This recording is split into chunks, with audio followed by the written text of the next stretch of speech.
મધ્યપ્રદેશના સીએમ મોહન યાદવ શું કહી રહ્યા છે, જુઓ વિડીયો।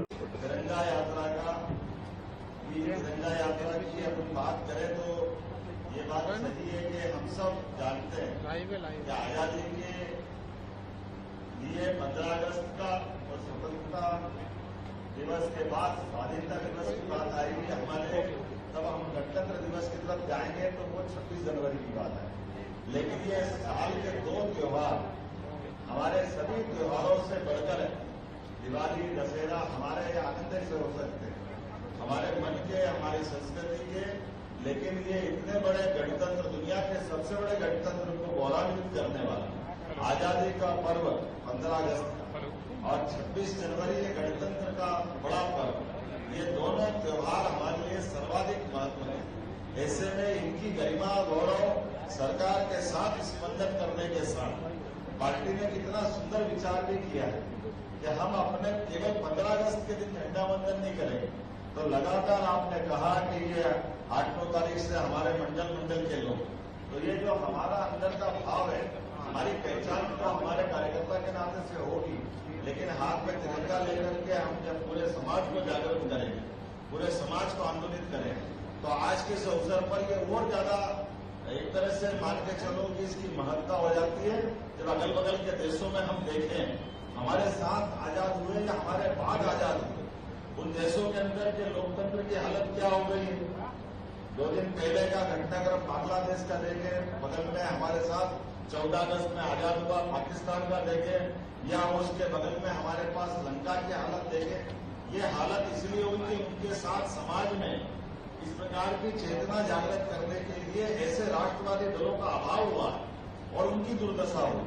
और हम अपने लिए गौरवान्वित थे यशस्वी प्रधानमंत्री के नेतृत्व में, जो 2014 में जिस प्रकार से उन्होंने पूर्ण बहुमत की सरकार बनाई और आजादी के बाद ये जिस चुनाव हुआ, तो ये तीसरा ऐसा हमारे प्रधानमंत्री के माध्यम से सरकार बनी। जोरदार अभिनंदन करें यशस्वी प्रधानमंत्री, जिनके माध्यम से एनडीए की सरकार बनकर के आजादी के बाद नेहरू जी की सरकार का रिकॉर्ड बराबर ही किया।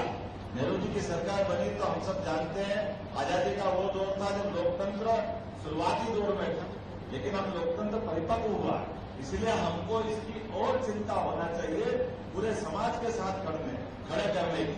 और मध्य प्रदेश तो और ज्यादा ताकत से इसलिए लगना चाहिए कि हमने अपने 29 लोकसभा चुनाव की सीट जीत करके जो संकल्प हमारे वरिष्ठों के साथ धारण किया था, उस संकल्प की प्रतिपूर्ति हुई। और लोग कहते हैं छिंदवाड़ा वैसे ही जीत गए थे, तो एक बार नहीं 2 बार उपचुनाव में भी धूमधाम से भाजपा ने वो परचम लहराया है। ये एहसास कराया है कि हमारे कार्यकर्ताओं ने जिस ढंग से मेहनत की और जो हमारे संगठन की अंदर की ताकत, उसका अपने आप प्रतिफल मिल गया कि ऐसे ही कोई अंदाज से जीत के नहीं आए। हमने जो कहा, हमारे कार्यकर्ताओं ने जो अंदर महसूस किया और जनता हमारे साथ खड़ी है, तो ये छिंदवाड़ा की जीत 29 लोकसभा की जीत। लेकिन जैसे चुनाव हो जाता है, हमने फिर अपने संगठन की राह पकड़ी और संगठन और सरकार के माध्यम से, चूंकि ये हमारा अपना पार्टीगत कार्यक्रम के बजाय राष्ट्रीय भावना से ओतप्रोत होकर कार्यक्रम रहेगा। तो जैसे माननीय गीतानंद जी भाई साहब ने कहा, माननीय बीडी जी ने कहा, माननीय शिवप्रकाश जी भाई साहब ने कहा, तो मैं कुछ कार्यक्रम बताना चाहूंगा। आजादी के समय जो स्टेट थी उनकी बैंड थे, पुलिस बैंड, लेकिन बाद के काल के प्रवाह में जिला का जब पुलिस बल बना, तो जिला पुलिस बल में वो पदों का सृजन नहीं रहा। इसके कारण से धीरे धीरे करके जो पुलिस के पद थे वो खत्म होते गए और बैंड खत्म होते गए। हमने कहा हमारे सबसे बड़े पर्व 26 जनवरी और 15 अगस्त है, इन दोनों पर्वों पर सरकारी जो गरिमा के साथ आनंद होना चाहिए। ऐसे में जब पुलिस फोर्स अपनी पूरे दक्षता के साथ वो ड्रिल करते हैं, परेड करते हैं और बाकी कार्यक्रम भी होते हैं, तो हर जिले के अंदर पुलिस बल खड़ा होना चाहिए। और मुझे इस बात की प्रसन्नता कि अपनी सरकार ने तय किया 26 जनवरी के आसपास कि आने वाली 15 अगस्त तक हर जिले के अंदर पुलिस बैंड होगा। और ये हमें आनंद के साथ कह रहे हैं कि यहाँ से अपना पुलिस बैंड पहुंचा है। पुलिस बैंड के अलग अलग क्रम बने, उन तीनों क्रम में अलग अलग प्रकार से उनकी छीट 5 आएगी, चिंता मत करो, गिनते रहना। अभी 3 नहीं है, अभी लगातार चलती रहती है। हमारे जिलाध्यक्ष खंडवा वाले, उनका अपना गियर 5 ही लगते। मैं चुनाव में था, मेरे को मालूम है। वो हिसाब किताब से होती है और अच्छे से होती है, भगवान करे सारी गलियां साफ हो जाती है। तो हम सब के लिए सौभाग्य की बात है 15 अगस्त का ये पर्व उतने आनंद के साथ हम मनाएंगे जिसके बारे में माननीय प्रधानमंत्री का आग्रह है।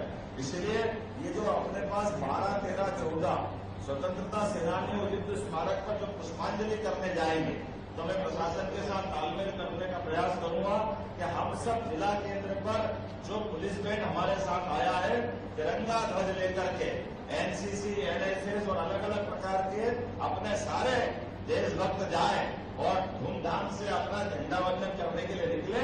और हमारे प्रशासन और सरकार के साथ, क्योंकि ये सरकारी स्तर पर 15 अगस्त का हमारा जो आयोजन 15 अगस्त को होने वाला, ये 4-5 दिन पहले माहौल बनना चाहिए। जब तिरंगा रैलियां निकलेगी तो तिरंगा रैलियों के माध्यम से घोष के साथ निकले, बैंड के साथ निकले, बाकायदे पुष्पांजलि करें, तो लगेगा कि हमारा आयोजन कितना गरिमापूर्ण और आनंद से हो रहा है। और उसी में अलग अलग प्रकार की जो हमारी निर्वाचित अलग अलग इकाइयां हैं, नगर इकाई, नगर निगम के माध्यम से, स्थानीय शासन माध्यम से और ग्रामीण की अपनी पंचायत इकाई, उधर स्कूल विभाग, शिक्षा, स्कूल शिक्षा, उच्च शिक्षा, सब कुछ इनको साथ जोड़ करके हर एक अपने अपने एरिया में, वार्ड में, पंचायत में, घर घर तक अपने तिरंगा लगे। इस अभियान में हम और आप सब मिलकर के लगेंगे, सरकार भी लगे।